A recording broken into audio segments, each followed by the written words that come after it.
Evening, everybody. Welcome to Solo ReacTalk. This evening, I'm going to be reacting to Kronan and the Smelldar Pirate Prince, Part 1, on the Kronan the Cunning playlist, and it's on the Baldermort Guide to Warhammer YouTube channel.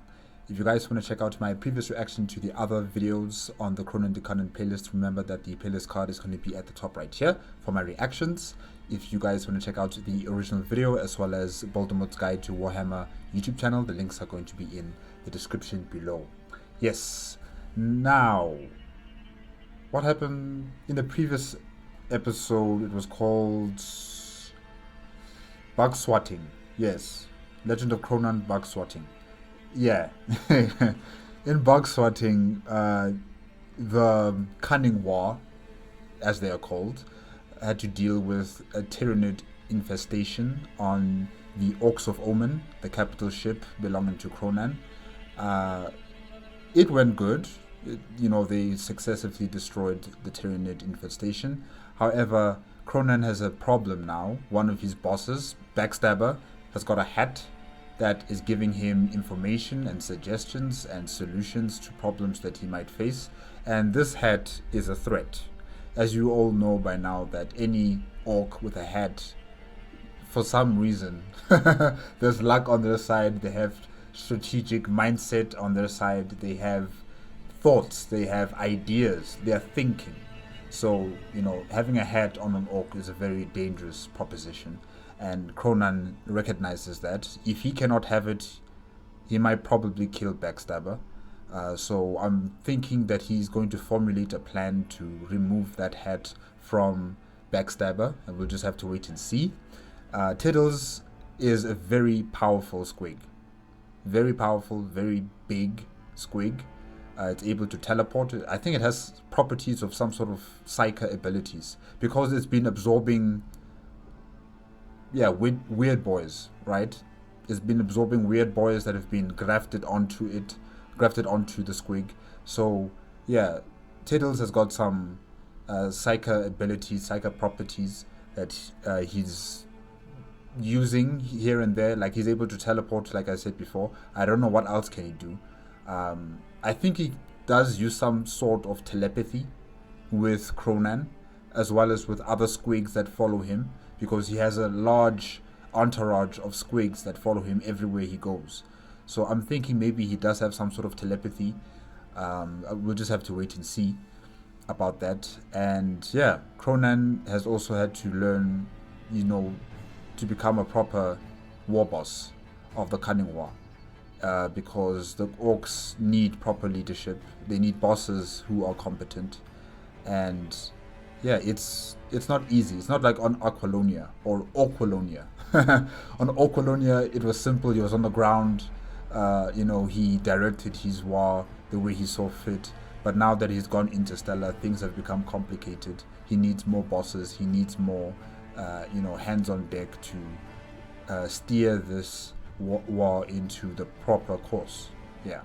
So things have really started to change for Kronan, and he's also adapting to this new reality. So yeah, let us continue now with this next video, Kronan and the Smelldar Pirate Prince Part 1. Alright. 3, 2, 1, go. Between the time when chaos broke Cadia and the return of the sons of the Emperor, there was an age undreamed of. And unto this, Kronan, wearer of the jeweled crown of Aquilonia, upon a troubled brow. It is I, his chronicler. These messages, where do they come from? Yanis Blonde will soon face true justice. Voxcast 07, Codes of Orkiness 2024. Okay. Who alone can tell thee of his saga. Let me tell you of the days of high adventure. Kronan and the Smelldar Pirate Prince, Part 1. Now do remember to leave a hearty digit upwards or a truly orky comment as this one has a voting opportunity in it. Oh yes, it does. Voting opportunity? Huh. What, in terms of the story? Interesting. For the narrator, or something like that. For your tubes, a very tricky, and otherwise, who will hear the glory of the cunning one? Nobody, that's who. So, if you love the tales of high adventure, do hit me up, or share it out there amongst the grots and snots. It's educational, don't you know? And so it was that we rejoin our hero, Kronan, Lord of all of Orquilonia, big boss of the entire cunning waaagh. And what a day it was. Some time after where we had left him, if truth be told. Yet, that is the best way to begin a chronicle, in medias res, or something like that. For Kronan awoke from his slumber, and verily, he leapt from his bedroll with a spring and a flourish. He positively bounced to his ablutions, jumping up and slapping a few of the hanging grots in his tactical simulation floating mobile in his elation. He had a very satisfying movement, then on to arranging his hair squigs with the brush of his palm. Hair squigs? Oh, you have hair? Kronan, you have hair? Orcs have hair?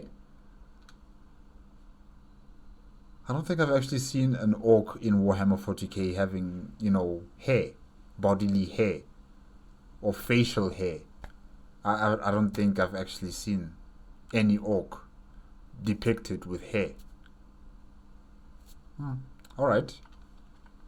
Being as loyal as any other part of the waaagh, the hair squigs parted perfectly and made him look as epic on the outside as he felt on the inside. Not that Kronan did a lot of searching around inside himself. Well, apart from when he took out his emergency field generator and let Tiddles give it a quick lick clean. But that... What? Ugh. Ugh. Ugh. Tiddles.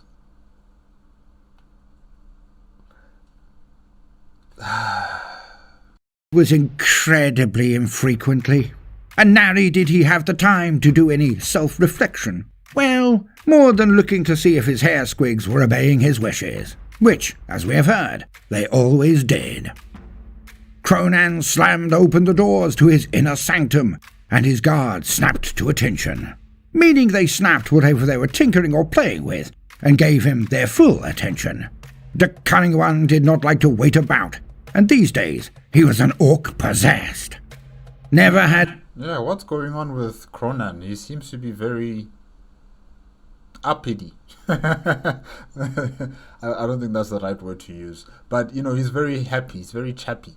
What's going on?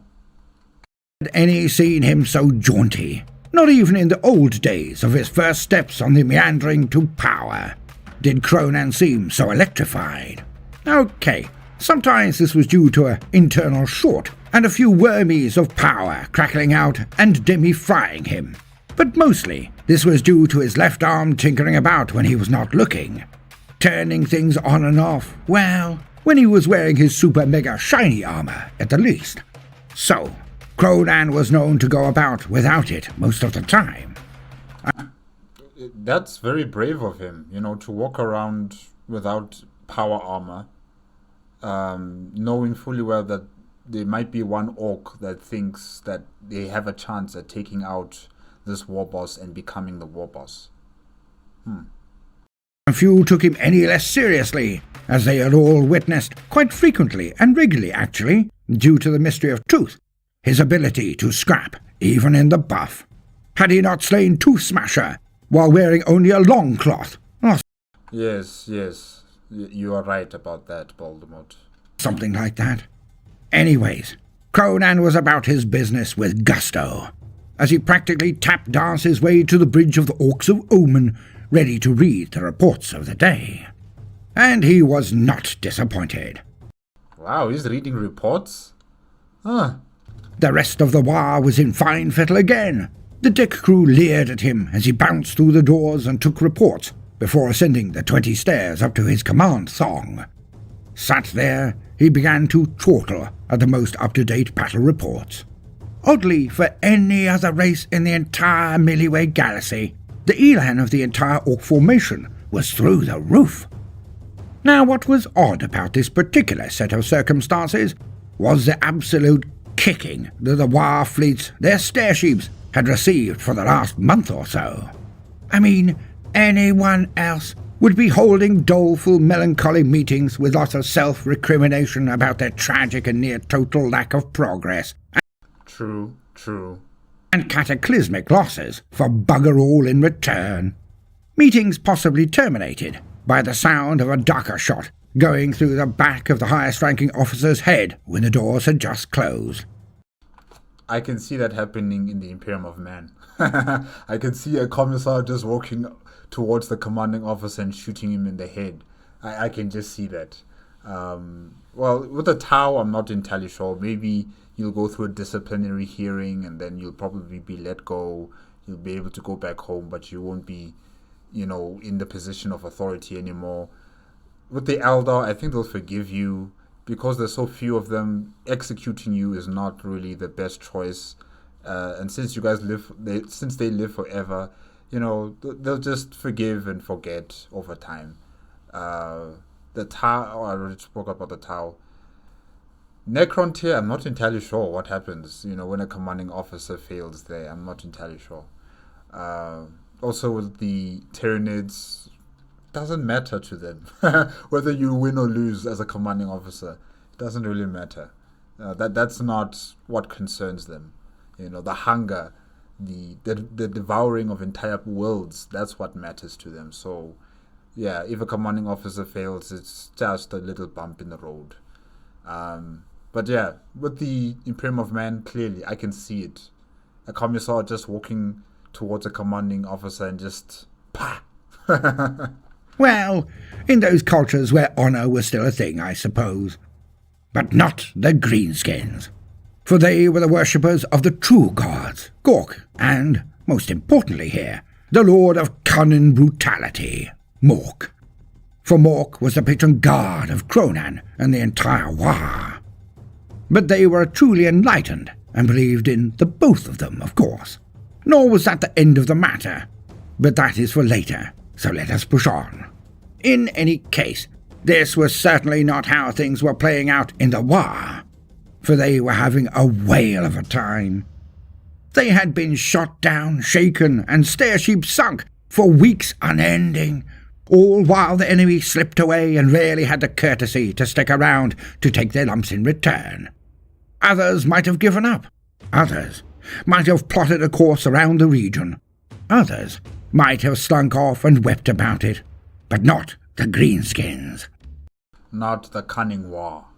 No, this was the most fun they had had in ages. Now it could indeed be vexing when the Smelldar turned tail and fled, but all were grinning and laughing as they did. For all, deep down in the core of their being, they knew that Kronan would lead them to victory. And it was such a great lark. For what some might not understand about the Orcs is that they don't actually want a walkover, where the pathetic worshippers of the Juice God might not care where the scrap came from. Juice God. The corn is called the Juice God. Where the forces of the gaudy Emperor were looking for a quick and decisive but easily won fray, and where the Smelldar wished for high glory but very few casualty events.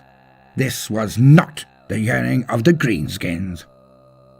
Where was the fun in duffing over someone who was half your size or ability? Okay, there could be some titillating moments where you get your personal best scores for a scrap, but did they even count if the participants were weedy? Few believed this was so. Thus, the Orcs were far more interested in a good hard fight. I mean, that's what makes them grow. That's what they enjoy. That's what keeps them alive, as a society. The fighting, the thrill of battle. It has to be hard. It has to be difficult. It can't be easy, because then they don't grow stronger from that. Now, this had not actually been in much supply of late. The slaughter of Toba and his vile red Orcs was more like a walkover due to the numbers. Yet, it was a holy event, and had to occur. But the actual shooting and stabbing were over rather quickly, to be fair, and the arse-starters had been a worthy foe. Yet there had been so few of them present that it didn't last for nearly long enough to truly satisfy the boys, and definitely not enough for the cunning one's taste. The battle with the Toe Empire and the sentient Psychopherne Toe Empire. had been all darker little chopper action. When did they fight against the Tau? I don't actually remember that. Okay. It was okay, they guessed, yet it had been some time since the last real fight. Yeah, the Tau aren't known for their melee combat. They're known for their Daka. That's where they excel, just with Daka. And that's not really exciting. The bashing and slashing of the buggins on the Orcs of Omens. Now that one indeed had been fun, but again, so few could get involved that it seemed semi-elitist in some regards. Indeed, it was kind of elitist because it was only Kronan and his war bosses, Backstabber and McMurder, who were in on this entire situation, and they only had like small groups of orcs fighting alongside them, boys fighting alongside them. It wasn't the entire cunning war that was on the Orcs of Omen ship. Yeah, so you could say it was elitist. So, this one was very satisfying for all, as it was indeed a horrific Barney of legendary grandeur. And this was no surprise at all, for these were not crafty world Smelldar, no. These were the Smelldar Corsairs, the toughest and most coarse of all Smelldar sheeps and their commanders, and even amongst their kind, the piratical forces of Yane's Blonde were legendary.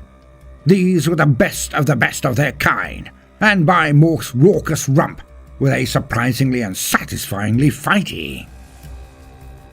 Sidebar: the Smelldar fleet. Now it is a rare being that knows the secret history of the Corsair fleets. Even Kronan was not aware of this matter, as it was not denoted in his data slate, which of course we will get to anon. For the Smelldar Corsair ships were actually the original Smelldar fleet. When most of their delinquent race were lolling about on a huge magic mushrooms and imbibing them as much as often, or were wading knee-deep in the juices of their own depravity and performing acts that required great athletic prowess, but sickening. Oh my gosh, Baldermort. Oh my gosh. Few morals. It was the rarely stable who either left their empire's worlds in massive crafty worlds to ply the stairs and trade doilies wherever they went, or something like that. Also, the right nutters who purposefully slunk back into a tree-hugging existence. These were called the exobites. Yeah, exobites. And they just lounged about at the very edges of the galaxy. Yet, there was one group that were not religious nutbars or ravening crochet buffs, and these were the Smelldar Corsair fleets. Their name must have evolved from their lack of provisions, like body-enriching hairspray, one might presume, but in reality, any Smelldar that was more concerned about dishing out whoop than self-maintaining their quiffs and golden locks were to be considered to be a threat indeed. Their ship design is very... It looks nice, actually, with the wings kind of structure. Yeah, it's kind of nice, actually. Very, very nice. And the Corsairs were the most adept at void warfare as was possible, for they had maintained not only the gear, their powerful stair sheeps, but also the discipline and center to make best use of them. However, I don't know, it doesn't look like it's agile. I've known that the Elder Corsair fleet, are very agile, very fast, they have powerful weapons, but, their ships are primarily known for speed. I just don't know if I see it here with this type of design of vessel. It looks like a huge cruiser or a destroyer of some sort. But I could be wrong. In other words, the Corsairs did not fuck about. and they were the truest sons of Eldernesh there ever was. Well, since Adrasta went AWOL anyways. End sidebar. And they were exactly what Kronan and his waaagh had required at exactly the time they needed it. For Kronan, Admiral's Hackbar. Hold on. Admiral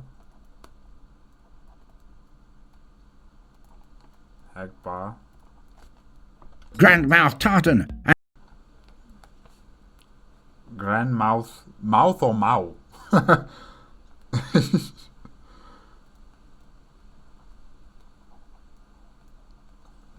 Mouth. Tauten. Okay. And Dacher von Smashhoven. Dacher von Smashhoven.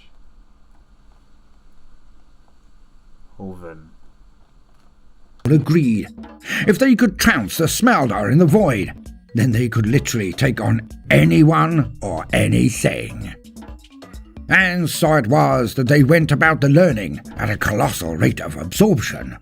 Well, not that they had much choice in the matter, really. The lessons most often being the slow twisting of burnt-out hulks, cruisers, escorts and battleships. Yet, with each engagement, the cunning one was growing. He knew it would not take long. Yet, most would have thought and almost prayed for it to be quicker. Not so the greenskin leadership. They really enjoyed every second of it all. Yeah, they're analyzing everything, seeing how their enemies operate, what do they target, how do they destroy their vessels. Yeah, the cunning war is known for that very reason. You know, the cunningness of the fleet, of the war. So, I'm sure Kronan has a plan. For the lesser orcs, this was a true Barney. Something to write home about. Not that any of them would put it that way. Mostly because none but the mech boys could write, and also because none of the orcs had left more than a... Wait, then who's writing the reports? Is it the mech boys who are writing the reports? And Kronan is reading them? Huh, okay. Scant skeleton crew left on the worlds that they had conquered thus far, let alone on Orcolonia itself. Now that isn't to say that there was no activity in the stair system of Kronan and the Waagh's birth, Orquilonia, for nothing could be further from the truth in this regard. Despite his moving the vast majority of the waaagh from its origin and out into the wilds of space, Kronan had left a segment of his boys and sheeps there, and they were very busy indeed. For they were out in the many, many asteroid belts around the world and in the darkest outskirts of the place. Millions of orcs were completing one project, the creation of a vast array of rocks and, of course, more kill cruisers. Wow, so any system that Kronan has conquered, or should I say the home system, they have massive, fleet or shipbuilding projects happening. Huh. But there were even more of them now, as Kronan had come up with another wee additional task. Well, to define it thus is far from truthful really, so I shall amend it. For as each kill cruiser or rock was completed, the remaining boys and mechs were reallocated to Kronan's new secret project. A plan so cunning, only a few of his inner circle even knew about it. Yes, that cunning. And what is this now, Kronan? Do tell, Baldermort. it was to be a game changer when they finally reached the mega bundle they were all heading towards, or at least so Kronan thought, or hoped even. But if things did go tits up, then Kronan had a perfect fall guy to throw in the way of any potential backlash. Ha! I know, I am teasing you, gentle listener, but some things are not to be revealed too early. You see, it all began one day when Kronan was perusing his beloved data slate. As usual, He had done preparation work before he embarked on this particular leg of his, legend. This data slate might be the catalyst to the downfall of many star systems across the galaxy, and to the point where the golden ones, the custodians, might really take notice of Kronan and his cunning war. This one data slate, this one tablet that contains so much information, really, it's going to be the key to the cunning war's success. If it was in any other orc's possession, probably they would have thrown it away or used it as a weapon to bang on grots or something. But it fell into the hands. Okay, it didn't fall into the hands, but it's in the hands of Kronan, who's using it so effectively. When does it lose battery power? And he had indeed looked up details that might be held about the Smelldar, which of course we shall get to in due course. Yet, Kronan was smacked across the gob with a very rare flash of ideas, and his fingers slipped across the screens and brought up the one thing he had never thought to look up before: his own people. What did the Humies think of? The greenskins, the orcs. And he was amazed. He read for days uninterrupted, and he came to the single conclusion: bastards. Little handle-tugging bastards. The sheer cheek of it all. Well, to be frank or earnest, they weren't too far off the mark most of the time. Yet, upon absorbing its contents thus far, he could now see the sense in what he had witnessed before. He now knew what the Humies had always been up to. The culls, to keep the Orky numbers down. The bombs, the burning, where possible. They knew too much. Yet, despite this, despite underestimating the orcs frequently, and despite owning most of the worlds in the skies, the Humies feared the orcs. And Kronan investigated why. If there is a mass concentration of orcs and there is a large war led by a very powerful war boss that is either granted grace by Gork and Mork, or maybe just Gork or just Mork, it has the potential to throw the entire galaxy into chaos. Orcs can be dangerous. Orcs can really be dangerous. So we have to make sure that we control your numbers. We suppress any notion of a large war coming into existence. We assassinate your war bosses so that it creates chaos within the horde. And it's one way to contain very potentially dangerous orcs running amok across the galaxy. They were indeed most unpleasant in their view of the glory of the greenskins. Yet, they recorded when they had been spanked by them also. And Kronan now looked onto the data slate and read about other waaghs. How they had attacked, what they achieved, how they failed, how they were finally stopped. And Kronan was enlightened.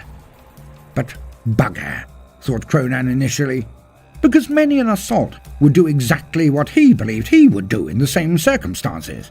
If he was not a practitioner of the dark arts. And so it was that Kronan absorbed these details like a squig snaffling handles from Humie corpses. Then he read ancient segments of the data slate, and more about a beast. And a new thing, something he now wanted more than anything he had ever seen. A beast? Wait, are they talking about the Beast Wars? I was sent a message by, what's his name again? Infected Umbrella Grunt. Yes, Infected Umbrella Grunt sent me a message about a very powerful orc war that was being led by Prime Orcs, I think that's what they're called. And the Prime Orcs were the beasts, or the beast. I'm not entirely sure if I remember it correctly from what Infected Umbrella Grunt said.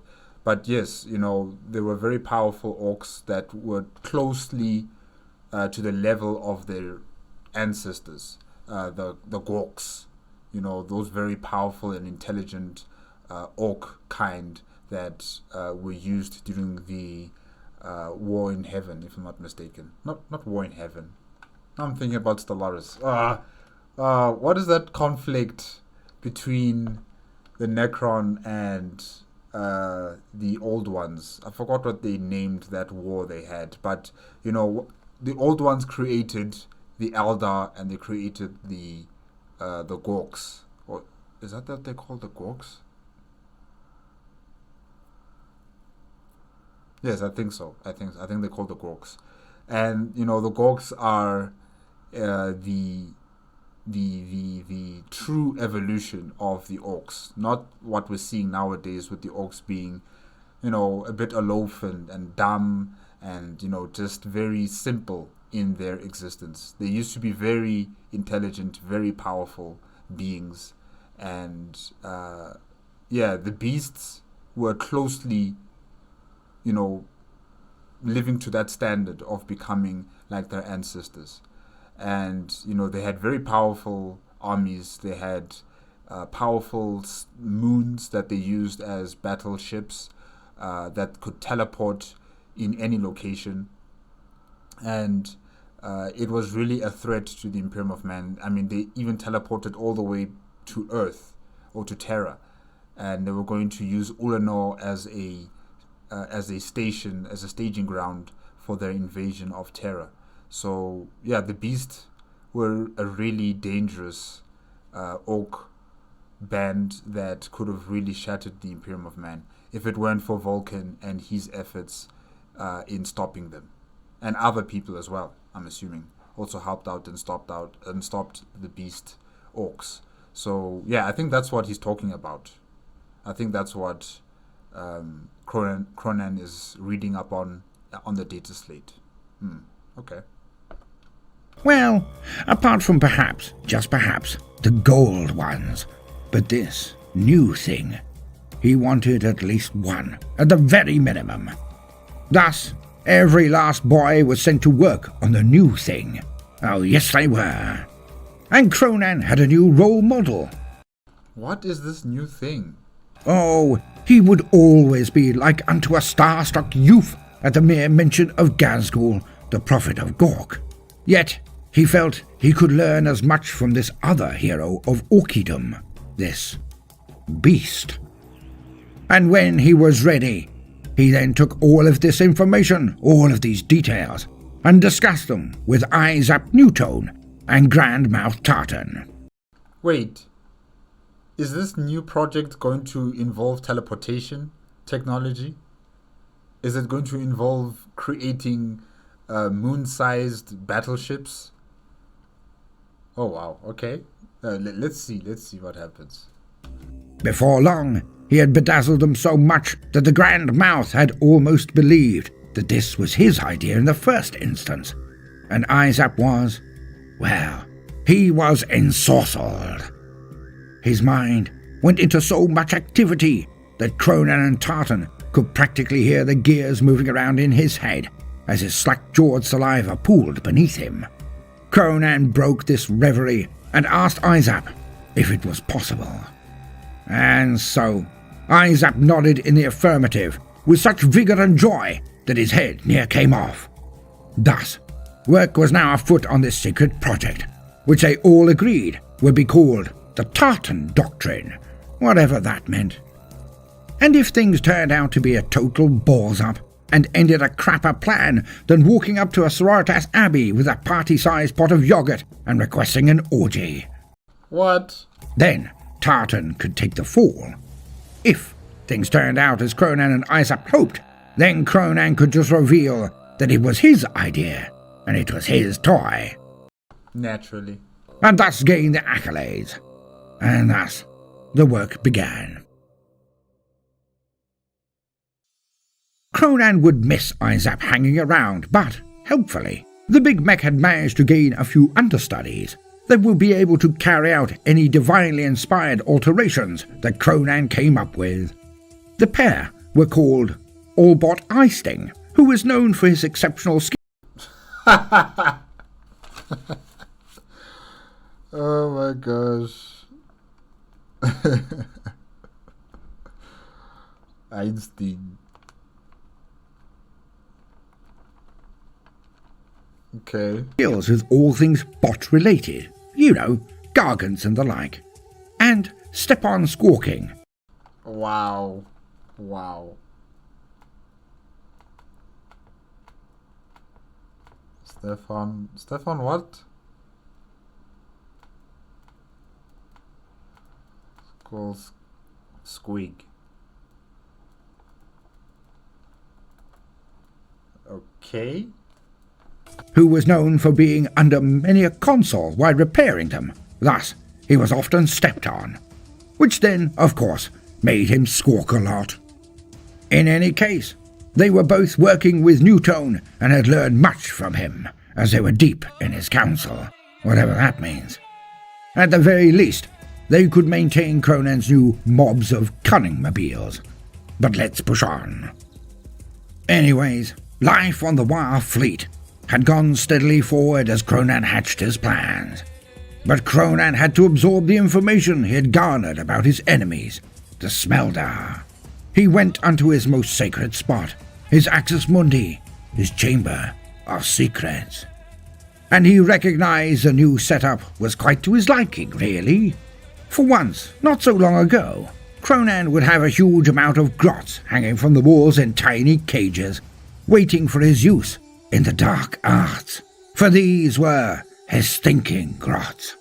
Yet, as we have heard last time, he now had a profound appreciation of the little blighters. Not that he was ever above or not understanding of anyone who would rip the head off one for backchat, rudeness, or simply being in the way. But he had to admit, the wholesale slaughter of his fellow orcoids for his cogitations seemed so sacrilegious, really. Really? Hence, he instituted a new way of doing things, as he had done so often before.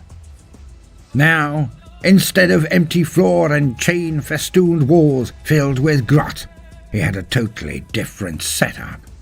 He walked into his room and marvelled at the new decor, for he had a thin walkway to an elevated centre, steps leading up to a plateau on which stood his most comfy thong. Below him were huge ranks of stools on stone plinths, each a seat for one of 100 grot-sized rumps.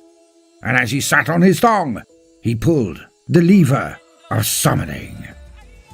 Out of a half-dozen new doors slowly processed a myriad of orderly grots, each clothed from head to toe in robes that delineated their rank and purpose. Okay, what are you guys gonna do? For it was now known across the entire waaagh. I mean, he's not going to kill them, so why are they dressed up? What's going on here? That to step on, thump, snaffle, or smuggle away any of these particular grots would get you an almost instantaneous visit from the Mystery of Truth and Kronan's Black Legion. Damn. The Black Legion personally will come and deal with you if you touch any of these grots. Wow. Each of the grots now stood or sat and looked up at their lord, and he, Kronan, raised his hand into the air, and thus they began. No, no, no.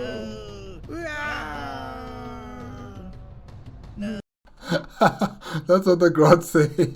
That's what the grots say when when Kronan throws them, you know, when he kills them, and they go, no, no, no, no, no, no. Yeah, I remember. So now they're using it as a chant. Oh, wow. And Kronan gets to think when they start chanting like that. Okay. Yeah.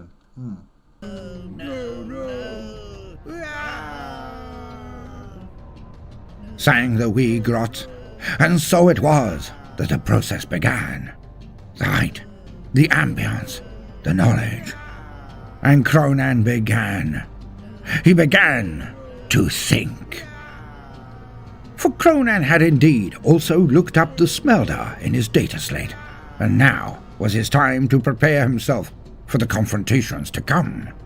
He had learned so much of dire import. He now knew of the end times, what the Eldar called the Bananarama.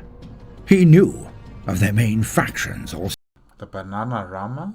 So, the Corsairs, as we have heard, but also the Dork Smelldar, The Drukhari. the denizens of Kumarag, or something like that. Also, the dancing ones, the hardy pins. Kronan suspected their legs must have been Holly pins. hardy indeed for them to perform such acts of acrobatics. But they were not on the menu in this particular scrap, for the Corsairs might also have some of the crafty worlders with them. Not only did they have a magnificent line in scrapbooking, doilies, crochet and knitting, one might presume, but they were also very crafty indeed, which meant that they would be cunning. And Kronan was up for it. Oh, yes he was. There were so many of them as well. Crafty World Same Hand, Crafty World Beer Tang, Crafty World Isanden, Crafty World Ooh-wee, and Crafty World a la TikTok. A la TikTok. Ooh-wee? Okay. Yet, they seemed close enough to be considered as one, despite how many may have adjusted their war paint between these different cultures of Smelldar. And they were a tragic bunch of oddies again. They had the Fartseers, which Kronan was particularly worried about if truth be told. For now, he had to contend not only with the Emperor potentially watching him crap, but also this bunch of weirdos loitering about whenever he let out a body burp. Not wonderful really, but also, if they could predict the future, it could be tricky to get them to stand still for a good punch in the face. They were the Warlogs, understudies of the Fartseers. Presumably they were made of trees, and no doubt good at logs and sticks. But let's avoid all of that, as we have already covered them in a previous sidebar. The Smelldar had so many funny boys.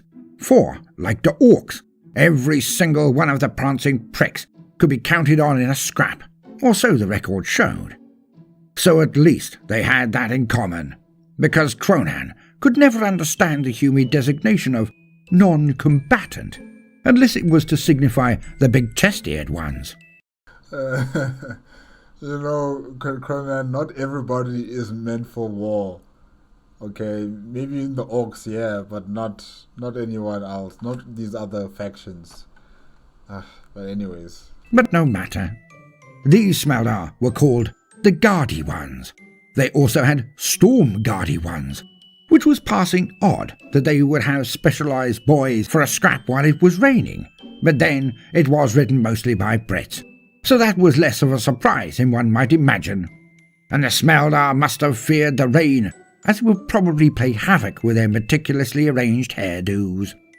They had Wind Raiders, which Kronan worried about. They must surely have worked with the Fartseers. But what on Orquilonia would the Smelldar do with all these body exhales? Kronan could not even guess. Flatuthergy is my own postulation, but moving on. There were the Strangers, who were kicked out of the crafty worlds for some infraction or another. One would imagine it was a dropped loop in a particularly challenging cross-stitch, or something like that. They had waaagh as well, which did look a bit like the waif units. He supposed that they got their name by their spindly frames, yet they were deemed to be more rugged and macho than any of the other Smelldar forces, according to the Humies at any rate. There were waif guards, waif blades, waif lords, and waif knights, even a waif seer, but that seemed a tad odd. What did those ones do? Hang around looking in the mirror all the time? For they themselves were waifs. The Smelldar seemed so unspeakably silly. Oh my gosh. They had burp hunters, their equivalent of the ducker jets on bombers of the greenskins. There were rave serpents, where all of the little Smelldar came out as if it were a party. There were fire prisons, which strangely seemed to be concentrated on firepower and not incarceration. The Smelldar were indeed pointless. They could simply not make sense of their own language, it appeared. Then, with the rabble out of the way, Kronan's eyes widened and his maw became juicy as he saw the succulence of the next entries. For the Smelldar did indeed have warriors who thought they were odd. These ones would practice warfare all day and night. Oh yeah, the aspects, right? And this, Kronan thought, was more like it. They were the arse-picked warriors. They were the growling batshits. And they... Did you just say batshit? Banshees are batshit.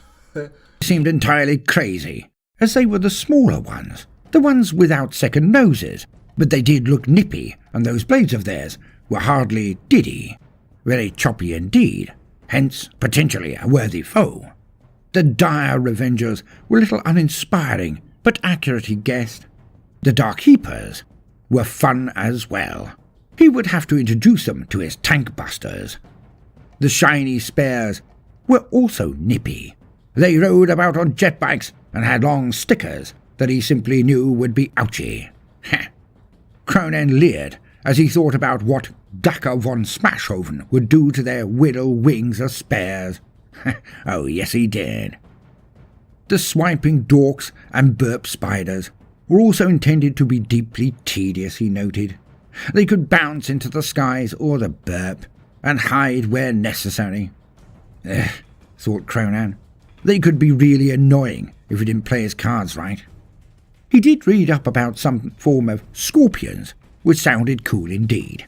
Lots of stabbing and poisoning, he thought.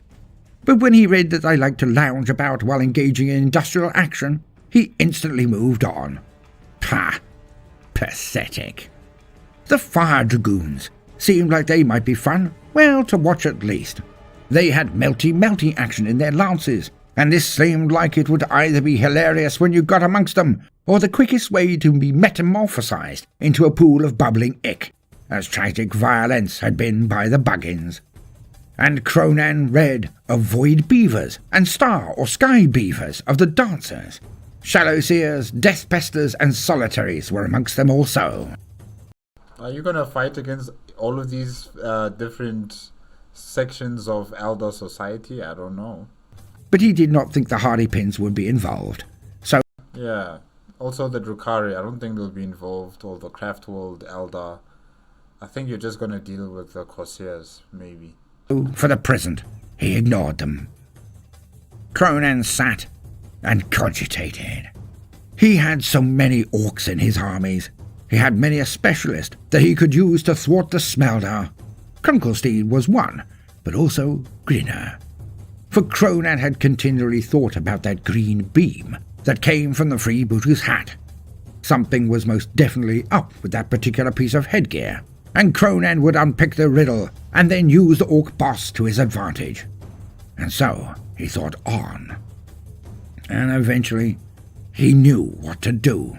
And that, dear listener, was to take it as it comes. He knew just enough to know, was just about wise enough to know, that he did not know it all. And thus, the war against the pansies was begun. I guess you just go with the flow, learn as you go. Yet, even as Kronan set off on his sojourn, so too did the first expeditionary fleet, led by Admiral Hackbar. With 16 rocks and a few hundred stair-sheeps of the line, Hackbar flew off in search of the legendary scrap that Kronan had prophesied. While Kronan would claim each and every stair system between Orculonia and the Bundle, it was Hackbar's job to take his forces and scout ahead. And there, in charge of the hordes of boys stuffed into every nook and cranny of the rocks, sheeps and escorts, was the only orc Kronan could trust with a job.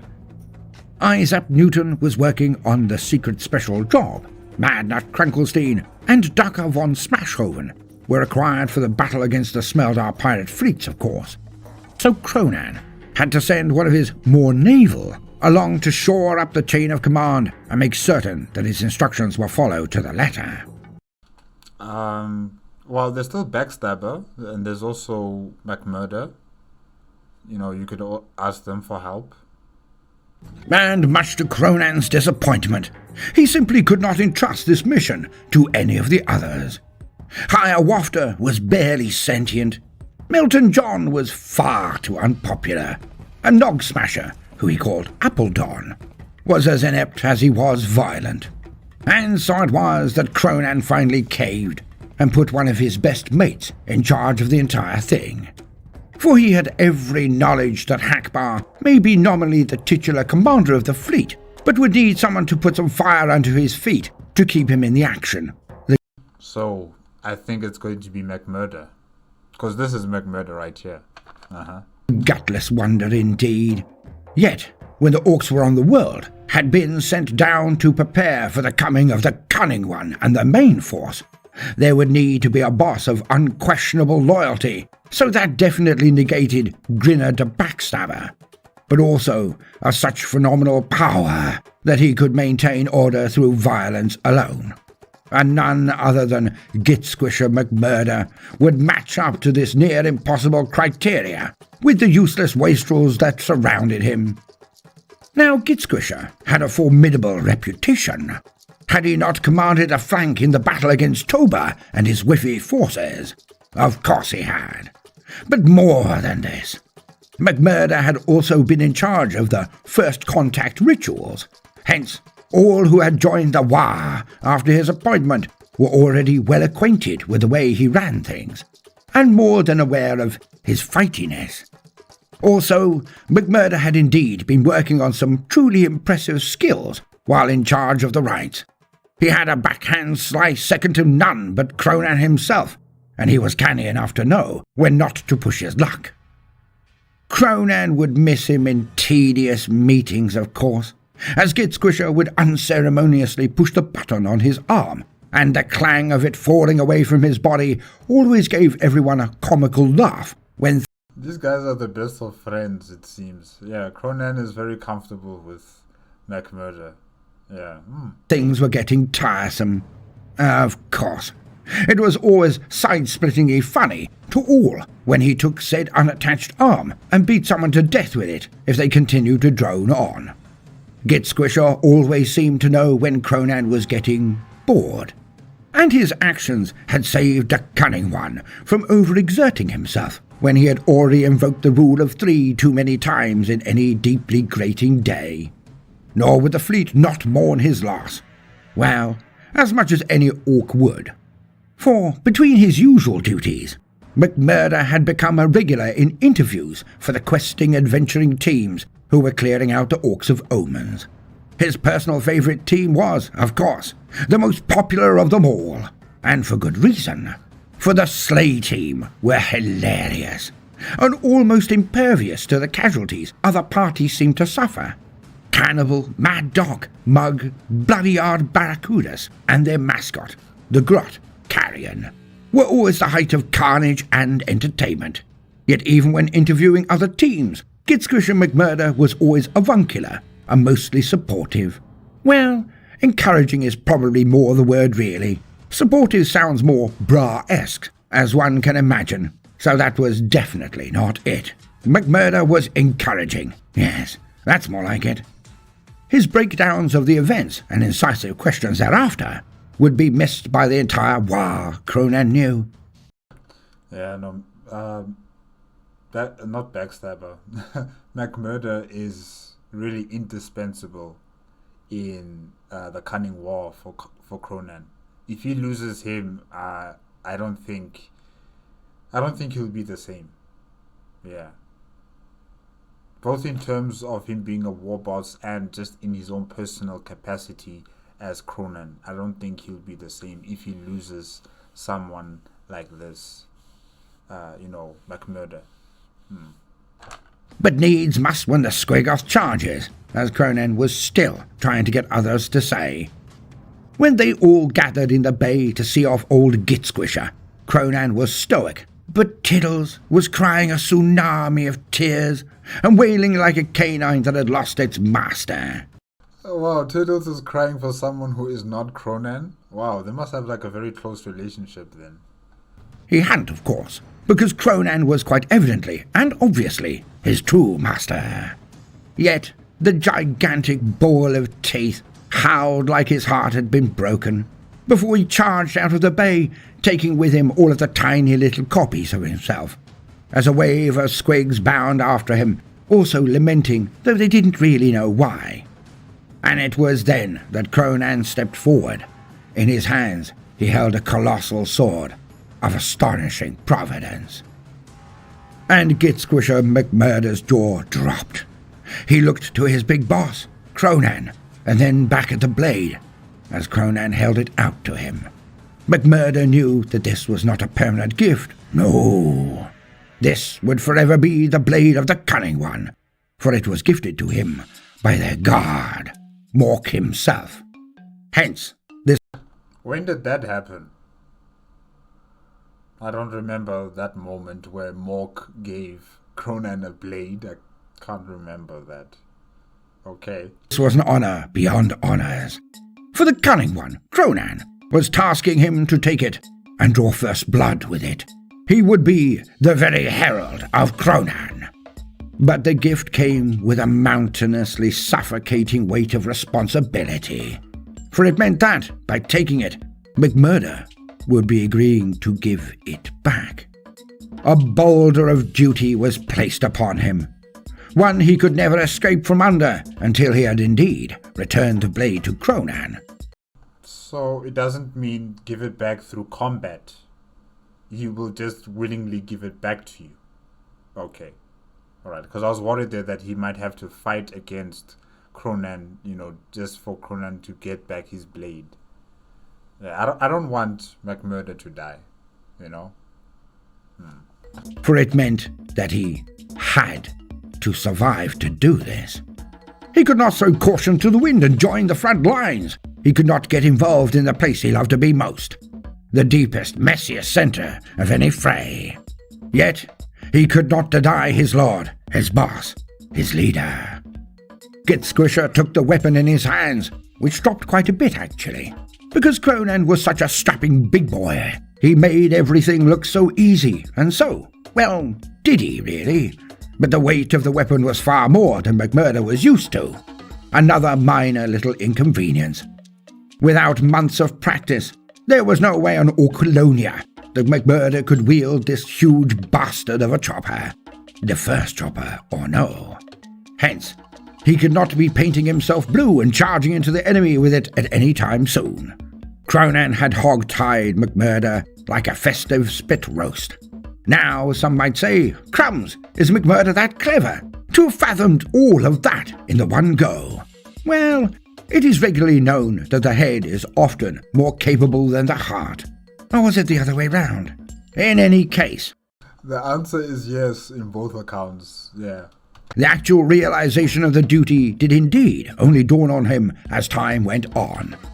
Yet this was only the frontal cortical stimulation that was the justification and realization of what his heart had heard all too well.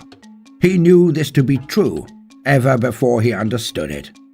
Thus did Kronan grant him great honor by handing him Hacknien, the first chopper, signaling that he was the very hand of the Cunning One, and none on this small excursion, this scouting force, could even conceive of challenging McMurder's supremacy. But then, Gitsquisher was not a name he took lightly either.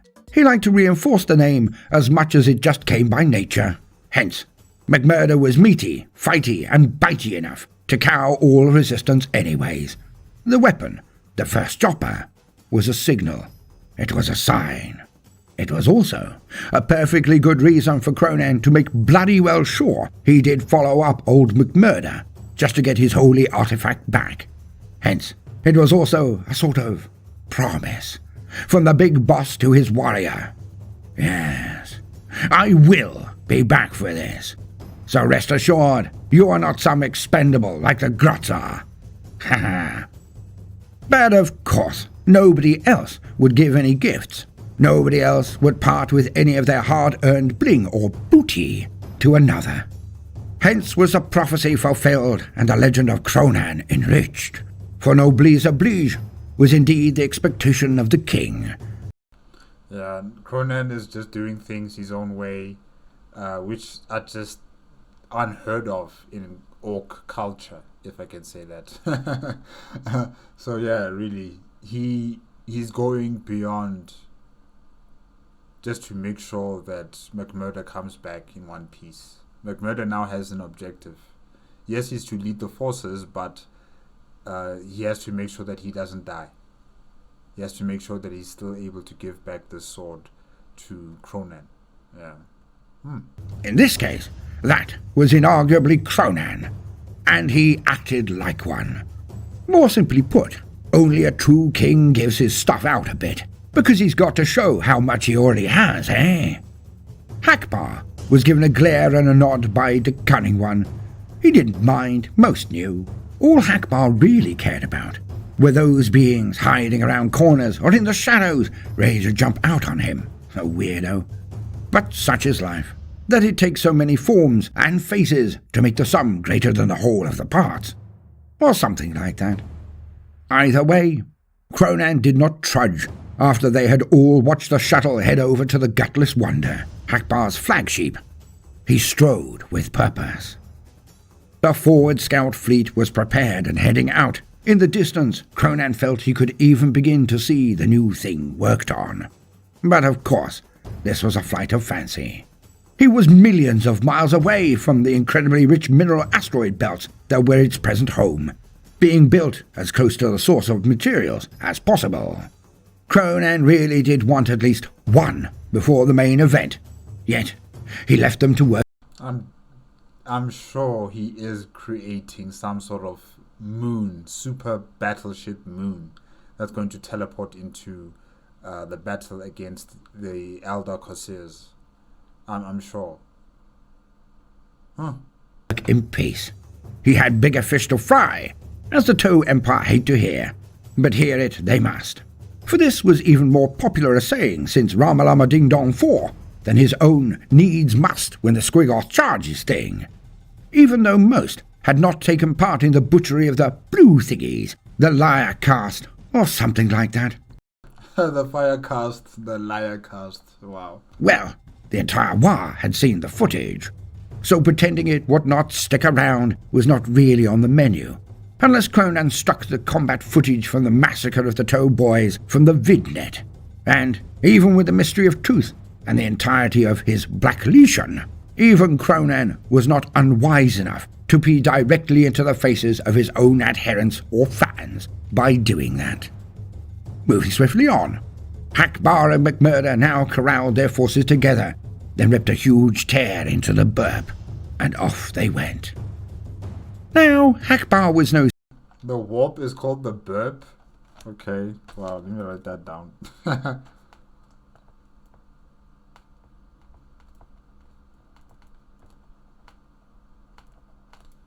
stellar cartographer, and none were any of his boys. Hence, it had been agreed with, well, or directed by pain to be inflicted by the cunning one, that they go as long as they could, then popped out of the burp and have a shufty around. Kronan was very specific about what they were looking for. It had to be a Hume system. There would be R-starters, Imperious Gravy, Anal Mini Tantrum, and entire odours of the Adipi Sorority. The smaller Marines. Just call them Battle Sisters. With the white hair and the big ears under their torso armour. Those ones. For Kronan had known their ways, had marked their passing. Or so, he had read standing orders to hightail it to this system without delay. But in any case, McMurdo and Hackbar were instructed to watch out for anyone or anything that displayed the banners of the Departamento Mini Hordem, as they were likely to be able to stop the fighting somehow. Will they be able to distinguish who is who? I mean, you're the only one with the data slate, and I don't think the data slate has pictures, or maybe it does, of people who belong to these different organizations within the Imperium of Man. Yeah. But anyways, okay. Good luck, guys. Okay. Kronan was not sure how either Hackbar or McMurdo were to discern these potentially killjoy films. Exactly what I'm talking about. How are they going to differentiate between the different factions? Yet they were forewarned, and thus forearmed. Which is a bit of a silly statement, really. Because you don't really need prior knowledge to go outside with your arms on your torso now, do you? Upper or lower? No, because that would be silly. So why being warned would help with any of this was anyone's guess. Yet it was part of the dialectic mos maiorum, thus it had to stand. And so it was that Kronan finished his immediate work, and then went off in search of Tiddles. For he had not seen the Avatar of Teeth since he charged out of the bay in floods of tears, the soppy old sod. Now Kronan knew that McMurdo had been ingratiating himself with a ball of dental fury with tidbits, especially tasty grots and the like. Now Kronan did initially think that McMurdo was trying to slick the palm of Tiddles, in the hopes of one day trying to take out the cunning one while he slept, or something like that. You know, the old I bribed the guard doggies with sweetmeats affair. I don't think McMurdo is the type. I just don't think he's the type to do something like that. You know? Yeah. He's not backstabber. He's not going to be someone who betrays you at some point. Nah, that's not McMurdo. But no. This is not that kind of tale, and the orcs are not that sort of bunch. Because no orc, bar that wretched bucket of vomit Toba, would ever want to take power via anything other than watching the light die in the previous boss's eyes while they stood over them victorious. After an epic scrap, of course, but that part is practically a waste of time to actually state and to keep adding. Sorry. So Kronan wrote off his suspicions as some form of weirdness coming from reading his data slate a bit too often as of late. His mind almost being infected with the wimpy thoughts of the lesser races. He would have to watch for that in the future. Hence, Kronan knew that it was just because Gitsquisher and Tiddles had a real bond. Not one as established as betwixt master and pet, but one blooming up to the level of first cousin who turns up every weekend for a sleepover and likes the family pet type terrain. Or so, because I like that. I like that explanation on what type of relationship they have. Yeah, really, it's a good analogy right there. Because Gitsquisher did not have a pet of his own, which Kronan always thought was ludicrous. So he might have just been filling in that urge while remaining ostensibly unfettered, untied down, with the responsibility of owning his own. Yet Kronan was now wending his way in pathways he had never trodden before. Yes, it was because he was a strapping lad, and these smaller, dingier tunnels were cramped and rather low for his prodigious girth and height, but also because it was where the lower orcoids dwelt. Squigs, snots and grots, that lot. Kronan ripped a lumen off the wall to gain more visual acuity, yet it predictably went off as soon as it was separated from its housing, with a customary shower of sparks, of course. Kronan could not see well at all, and he hated squinting, so he grabbed a bundle of cloth from the ground and quickly fired it with his backup surprise hand burner. Alas, there was some squealing from the bundle of cloth, but Kronan paid it no mind, as the struggling made the reflected light more interesting, and of course, the shouting in agony did calm his nerves in such an unfamiliar locale. Probably a snot, mused Kronan for about 2.3 nanoseconds before moving on. And Kronan searched the underdecks of the Orcs of Omen, not too deeply, as that might have him bump into one of the adventuring parties that still stalked the inner corridors. And although a surprise... Which adventuring party is that? Is it like Tyranids, or is it humans? Or is it other orcs? Massacre by the cunning one might be hilarious on the short term. On the long? It might not do to total party kill a famous gang via death by Kronan, and it was not precisely the kind of fame Kronan needed at the present. For now, more than ever, there would need to be a slowing of the self-crumping in the fleet. They were engaging the Smelldar, after all, which we will get to, I promise. And so it was that Kronan stalked the dark and dank deep rooms and tunnels. Now he witnessed more and more scrawls across the walls, for these were performed quite obviously by the snots. For the blood-daubed frescoes were too low to the ground to be orcs or even grots. What are they drawing? I would like to know. And Kronan stopped for a second, as he thought of how he really should put a stop to the intersheep origotmy displays. But he shrugged. Life could not be too easy for the wee grots. They needed their trials as well, if they were to be as fighty as he required, as he desired. Thus, the catching of the test pieces, re the grots, would keep them on their toes, avoiding the runt herds when they came out with their bags. And anyways, there were not that many runt herds that were at the level to compete in the games and display of skill.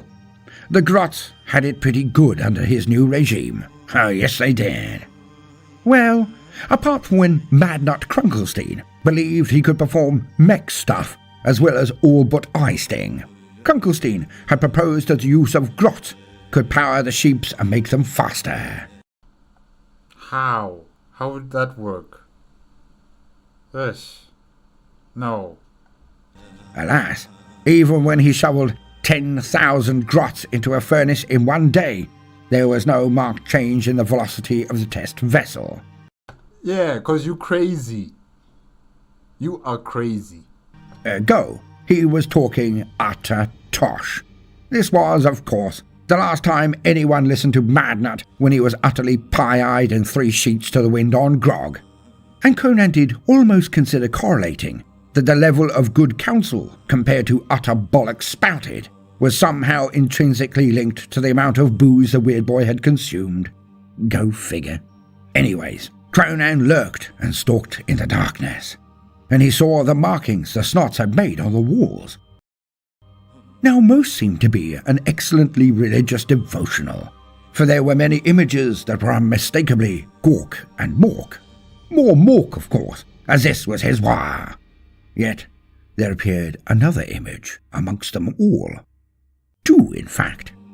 One was again, unmistakably, the cunning one, Kronan, which was good and right, for was he not the prophet of Mork? Of course he was. But there was also Tittles.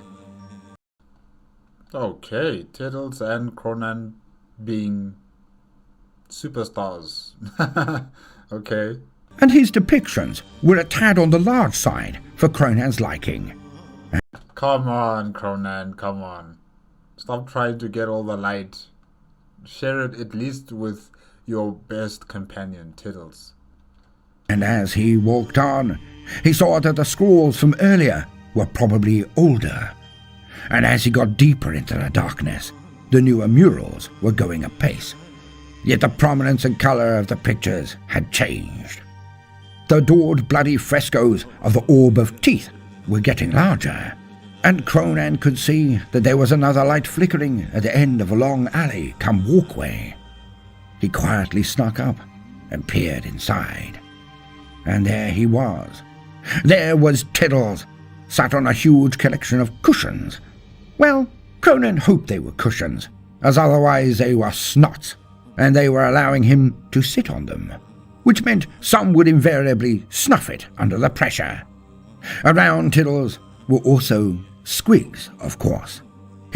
I'm telling you, he's using Tittles is using some sort of telepathy, some sort of psychic ability that he has to control and manipulate all of these snots and the squigs, and the grots, I'm sure. Or maybe they're just worshipping him. He rarely went anywhere without a congregation of the little balls of hate, but now they were joined by snots. And the snots knelt on the ground and raised their hands over their heads, and then moved them onto the ground, bending their bodies to prostrate themselves on the floor. They They were not just idolizing, not just paying homage or deference. They were praying to Tiddles, the avatar of teeth. And Kronan did not know how to feel about any of this. On the one hand, there were only two gods, Gork and Mork. This was known. Yet, were there others?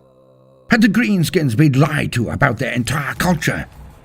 I mean, it wouldn't be a surprise if Gork and Mork also have their own squigs that are also, cunning brutality and cunning.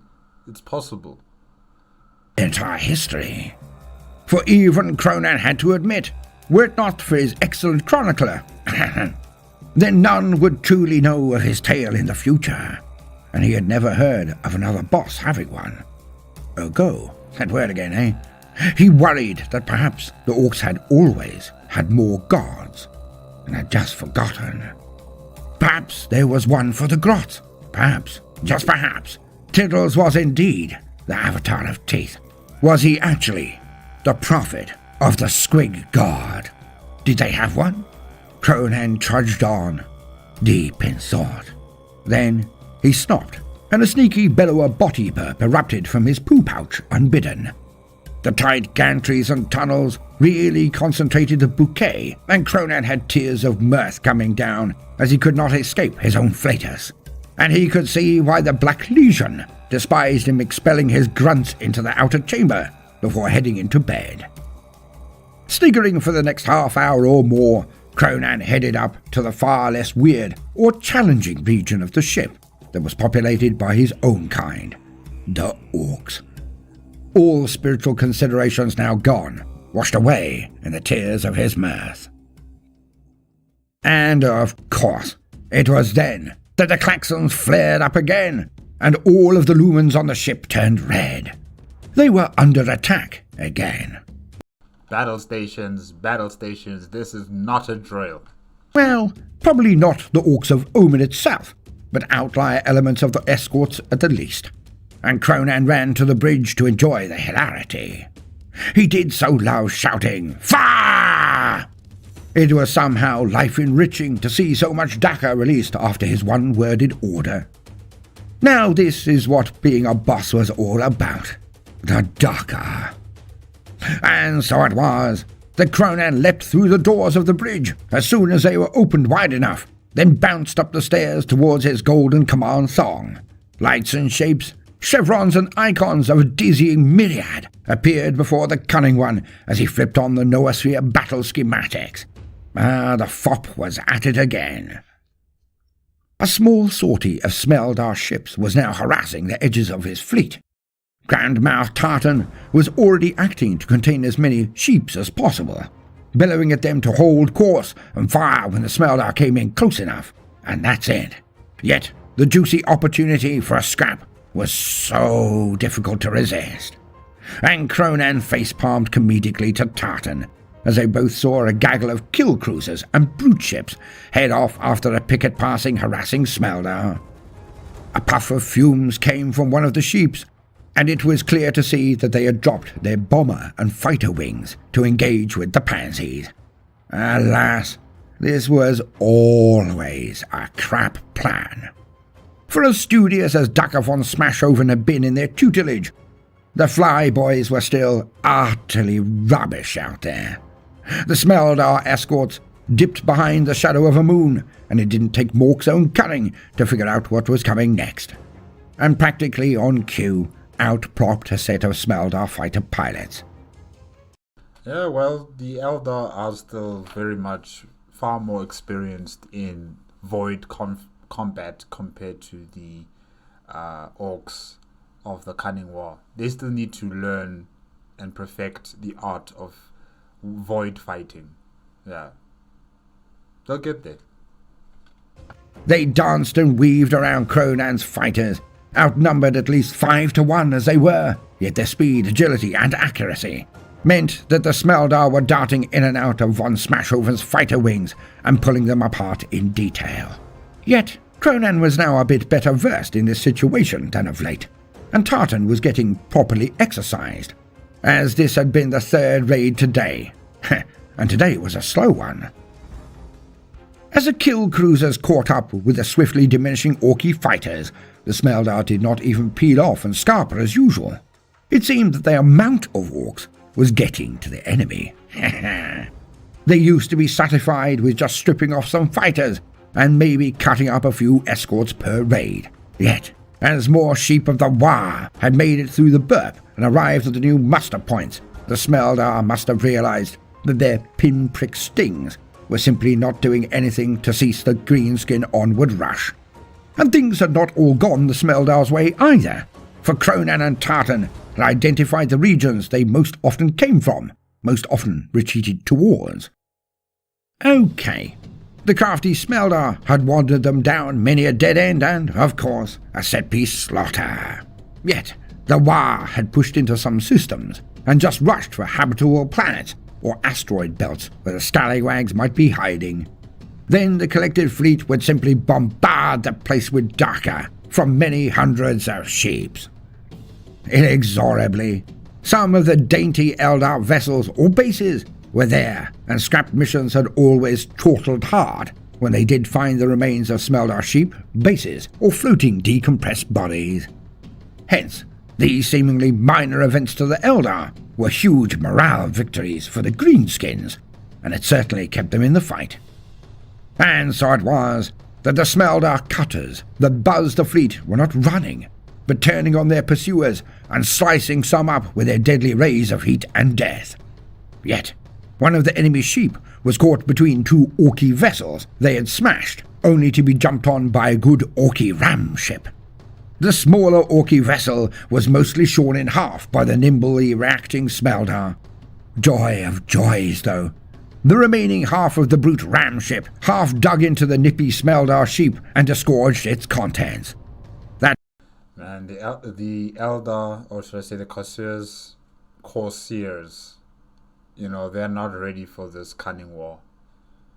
The fact that the orcs are just enjoying this battle, every thrilling moment of it, they are just not ready for these guys. They're not ready for them. Being a payload of deeply angry and very fighty boys, and few Smelldar sheep could survive such a boarding.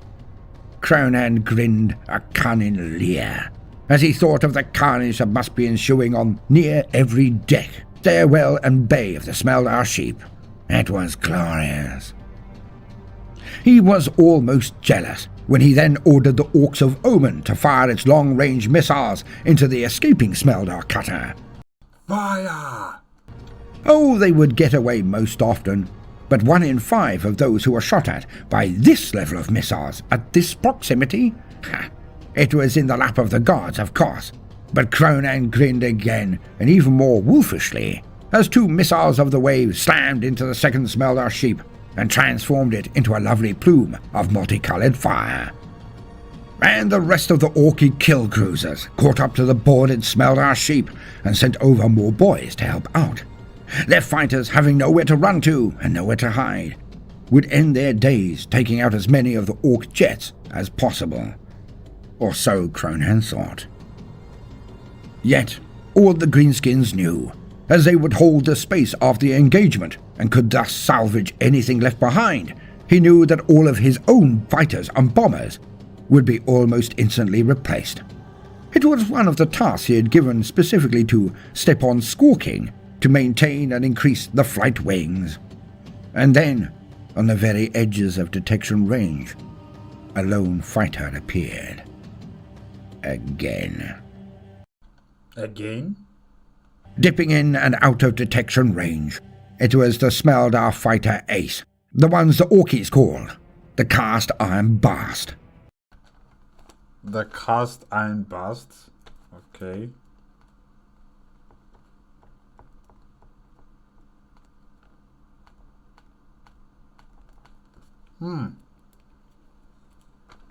For his fighter was smooth and metallic, unpainted and grim.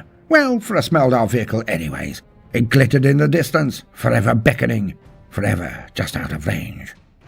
The self-same cast iron that had been witnessed to take out scores of Orky flyboys in engagements. The self-same cast iron Bast that had used precision shooting to cripple a half-dozen sheep of the line, even smashing the bridge of one kill cruiser and mauling it so badly that it was practically scrap. And all now looked at Ducker as Smashhoven then looked up at Kronan again. Now Kronan knew exactly what was going on. The boss of the Winds of Waaagh did this every single time that this particular fighter ace came into the scopes. He would just stop everything he was doing and just stare up at Kronan. Okay, what do you want Kronan to do? Okay, that's a bit weird.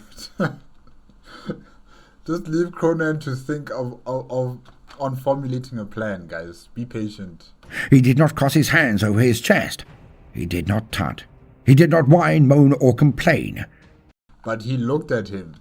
He simply looked up at the cunning one. And every single time, Kronan utterly ignored him. He did it so well that he was never ever caught looking down, even in the region that Ducker stood. Never. But now, could he do it? Because it was at this moment that the fleet saw what they had done so many times before.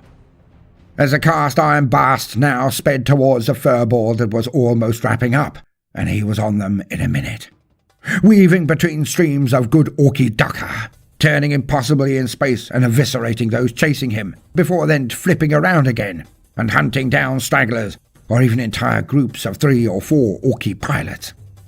This guy's a nuisance, man. This ace pilot from the Corsairs. Each pass he killed 1, then 2, of von Smashhoven's flyboys.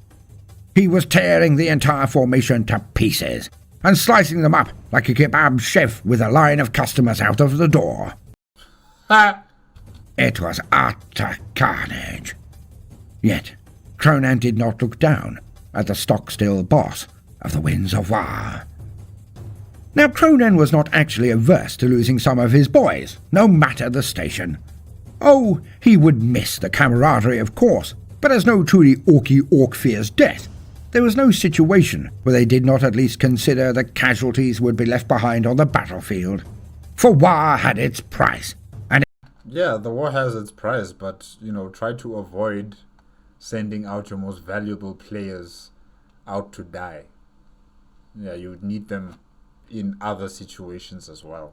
It was a price the orcs would pay with a smile on their lips and a song in their hearts, or something like that. Yet, to lose Ducker now did seem to be such a huge waste of talent, for none of the other flyboys came even close to the skill and ability of Ducker von Smashhoven, something Ducker had proven himself in great detail, as he had previously been in a few sorties of his own, and Kronan had never stopped him then. And von Smashhoven, despite what anyone might say about the orcs, was a greenskin in a trillion. He was a genuine genius when it came to flying, and he had even shot down 5 Smelldar fighters in the last month, which was the highest in the entire fleet by 4. To be a fighter ace amongst the cunning waaagh, it was only required to kill 1 Smelldar fighter, which previously would have been a surprise. But the Smelldar were actually quite good at fighting, mused Kronan often. Oh, they were useless in most other regards, with all their crafting and dancing and crying and poetry. But, thought Kronan, when push came to shove, they weren't half bad at void warfare. Now, this may be just because he had not really seen them in combat in other arenas, but the proof of the pudding is always in the tasting, as they say. True. And few boarding actions had not met with success. Hence, they were certainly not as choppy or stabby as they were good in a pilot's cockpit, whatever that was. And the cast iron blast was having a whale of a time, Kronan could see, as each pass saw more of the chevrons of his own fighters disappear. And still, Ducker stood. Still, Ducker von Smashhoven stared. Still, even now. And Kronan sighed. If Ducker was blasted out of the darkness by this cast iron blast, Then who on Orquilonia would train his new flyboys? Who would keep them in check? For even other speed freaks were barely similar to the flyboys, and every time one was put in charge of a flyboy wing, they were either killed in uprisings or got their entire squadron slaughtered on the first engagement. Terrible. Daka von Smashoven was too important to Kronan and the entire waaagh. I mean, if he goes, it will cripple their air superiority in the void, if I can say that, or their void superiority in terms of their fighter complement. Because he's the only one who teaches other orcs how to fly properly. He's the only one who's like the top ace of the cunning war. So yeah, if they lose him, they'll be crippled. Yet, this could not go on forever. And Kronan was not wrong. He could feel it. He could see it out of the corner of his eyes. And today was the tipping point. Today, it mattered. For today, it was not just Daka von Smashoven. As one after another of the bridge crew now stood at their stations, they were not looking at their screens and data screens. It was like an infection of the ick. It had passed from one bridge underboss to the next. And now... So they're all looking at Kronan now, all of them. For the first time, even the screaming of Grand Mouth Tartan could not quell the event. They all did as they were instructed, but then immediately, after this action had been performed, they returned to looking up at Kronan. All of them. They just bogged at him. Dramatically, some might slowly slip their view to Daka, waiting at the base of the stairs to Kronan's thong, then return their view to Kronan. It was not narrowed-eyed of rage or contempt. Of course not. It was not eyes looking at him in scorn. No one would dare. The closest Kronan could place it to was the same wide-eyed imploring that he had seen on the face of Tiddles before the assault of Ramalama Ding Dong 4. They were all imploring him. The cast-iron blast flew dramatically through the wreckage of its last kill, like something from a 70s sci-fi. Then... Kronan, I think you might have to give it to Daka to deal with. If no one can challenge this ace fighter pilot from the Eldar, and Daka is willing to do it himself, I just don't see how you can stop him in this type of situation, because you're going to need to defeat this ace if your plans for Ramalama Ding Dong or anywhere else where the Eldar have influence is going to work, because you need to have air superiority in this place. You need to defeat this enemy. And like you said, a war has costs. And the cost of death of your closest bosses is a possibility. Escorted the last Smelldar fighter with him and headed out to beyond detection range again. Near all now looked at their screens again, their heads all solemnly and slowly returning to their work. None now looked up, bar one, bar him. And Kronan knew. He remembered the lessons of the Squig games. He understood his people. This could not go on another day. It could not, or he would lose him. He had seen it before. When an orc was prevented from crumping, was denied their very birthright, it killed something inside of them. So Kronan was without choice. If he did not let Daka do what he did best, Kronan would kill him, as surely as a blast through the windscreen with a macro cannon blast. A slow and pathetic death. And Kronan could not do that. So, Kronan moved from his golden thong and brought himself up to his full height as he walked down the stairs. At the very bottom, he turned and looked down into the face of Daka von Smashoven and said one word. Just the one. Tomorrow. Tomorrow? Why not right now? Von Smashoven bowed to the cunning one as the bridge exploded into paroxysms of undiluted joy and cheering. Kronan went back to his chambers to plan his next moves, yet, even before he got there, the news was out.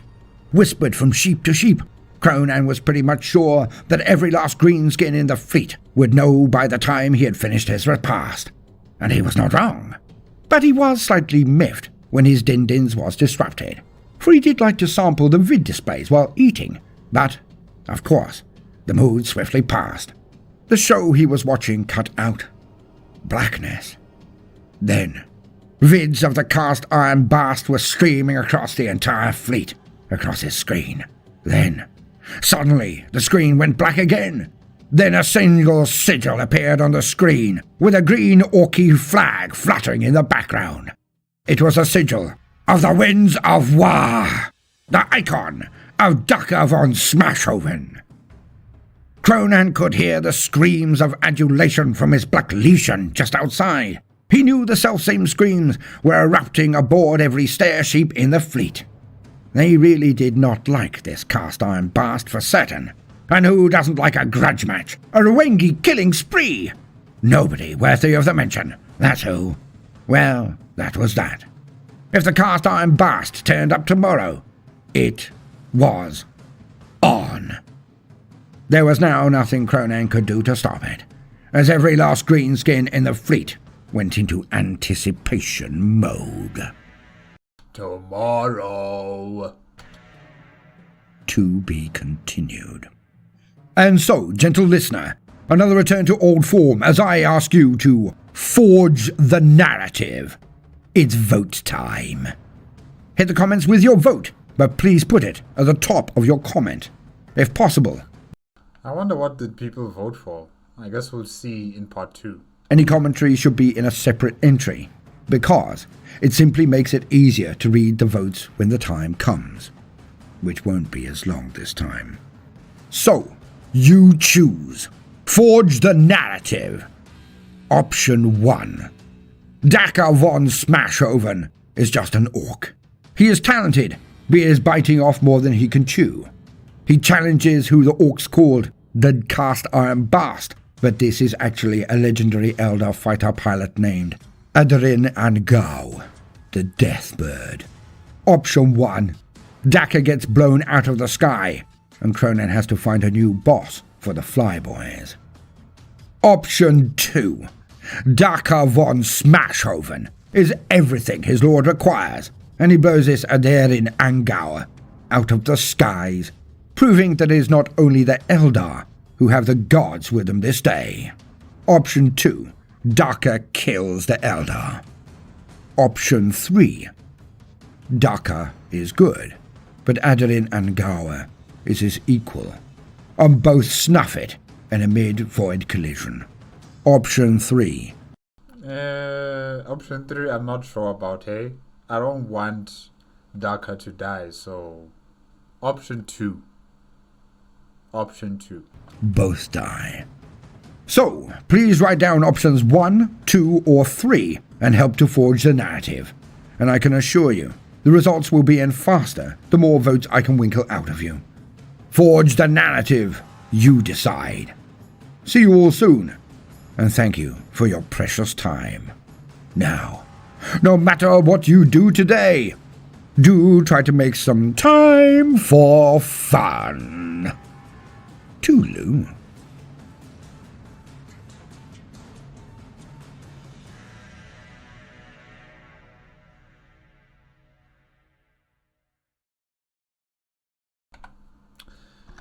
Well, guys, that is it. That is it with Kronan and the Smelldar Pirate Prince Part 1, made on the Kronan the Cunning playlist on the Baldermort's Guide to Warhammer YouTube channel. Yeah, wow. It seems that Kronan is having a difficulty in finding the right person, or should I say he doesn't have enough people who are competent, who are capable, who are skilled, and who are loyal to him, for operations. He doesn't have enough people. his pool of bosses is very limited.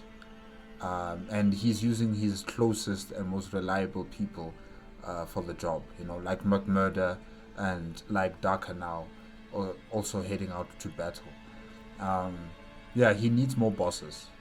He needs more bosses that are capable, that are intelligent, and that will stay focused on the mission. He does definitely need more bosses. I don't know how is he going to get more bosses, but he's gonna have to invest into that type of experience pool that he needs. And he's also having a project on building some sort of super weapon of some sort. Not sure what is it going to be about, but I suspect that it's going to be like a planetoid moon type of structure that can teleport, like the Beast and their technology and their capability of teleporting from one point to the next. So we just have to wait and see if, what's his name again, Newton, is able to succeed in creating these devastating weapons, I'm assuming of mass destruction, and giving it over to Kronan to use. So we'll just have to wait about that. And then Tiddles is being worshipped. Tiddles is becoming some sort of god, or he's the avatar of a god. He's getting power. I think with all of these grots and squigs all venerating him and praying and worshipping him, there is a manifestation of their thoughts that is coalescing in the warp, probably. So the avatar of teeth is coming into existence in the warp, and probably that's the entity that's giving more power to Tiddles. I'm just waffling here, I don't know. I'm just speculating. But it's very interesting to see how all these other the grots and the squigs, and there was another one, I forgot the other orcs, but they're worshipping and protecting Tiddles. So will Tiddles become a threat to Kronan's authority? I don't think so. So I don't think that Kronan should really worry about all of these squigs and grots worshipping his favorite companion, and that is Tiddles. Tiddles is loyal. Tiddles will never betray Kronan, so I don't think he should really worry about that.